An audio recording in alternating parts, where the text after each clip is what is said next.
আমি তোরে ভাত খাওয়াই দিব। ভাই আজকে কি সত্যি গোস্ত দিয়ে ভাত খাবো? হ্যাঁ ভাই, আজকে তোরে আমি সত্যি গোশ দিয়ে ভাত খিলাবো। এই নে, হা কর।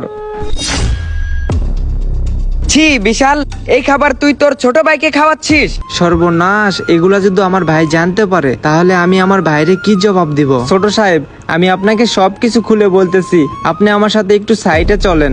ভাই তুই এই খাবারটা খা। ছোট সাহেব চলেন। হাত ছাড়। তার মানে তুই প্রতিদিন আমার দোকান থেকে এইভাবে মাংস চুরি করিস? না ছোট সাহেব, আপনার হয়তো বা কোথাও ভুল হইতেছে। আমি আপনার দোকানে চুরি করিনি, আর এইটা আমি কখনো করতেই পারবো না। আর তাছাড়া আপনি তো ভালো করেই জানেন আমি আপনার দোকানে সেই ছোট্টবেলা থেকে কাজ করে আসতেছি। না না, আমার দ্বারা এটা কখনোই সম্ভব না।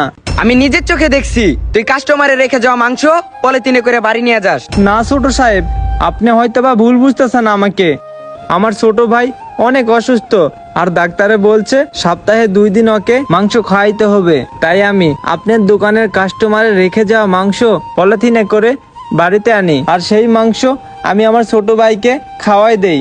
ছোট সাহেব, আমি আপনার দোকানে চুরি করিনি ছোট সাহেব। কিন্তু রানা যে বললো তুই প্রতিদিন আমার দোকান থেকে মাংস চুরি করে বাড়ি নিয়ে যাস,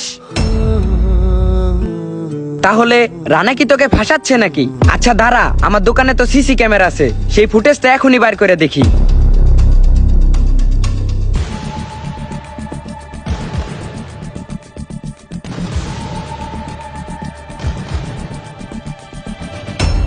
আরে এ কি দেখতেছি আমি? বিশাল, তুই আমাকে মাফ করে দিস। না ছোট সাহেব, আপনি কি বলেন এইসব? আপনি আমার কাছে মাপ চাইবেন কেন? আমি না বুঝে তোকে চুরির অপবাদ দিছি, প্লিজ তুই আমাকে মাফ করে দিস। আর রানা যে ওই কাজ করবে আমার তো বিশ্বাসই হইতেছে না। আমি এক্ষুনি গিয়ে ওই রানাকে দেখতেছি। আর শোন বিশাল, তুই টেনশন করিস না, আজ থেকে তোর পরিবারের প্রতিদিনের খাবারের দায়িত্ব আমার। আয় আমার বুকে আয়। ভিডিওটা দেখে কি বুঝলেন?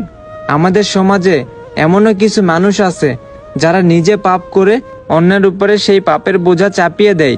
আল্লাহ তাআলা চাইলে সবকিছুই করতে পারে। আর এই ভিডিওটা থেকে আমরা একটা জিনিস শিখতে পারলাম, যে সৎ পথে চলে সে সমাজে সবসময় ভালো লোকই থেকে যায়, আর যে অসৎ পথে চলে সে মৃত্যুর পরেও সমাজের কাছে পাপী লোকই থেকে যায়।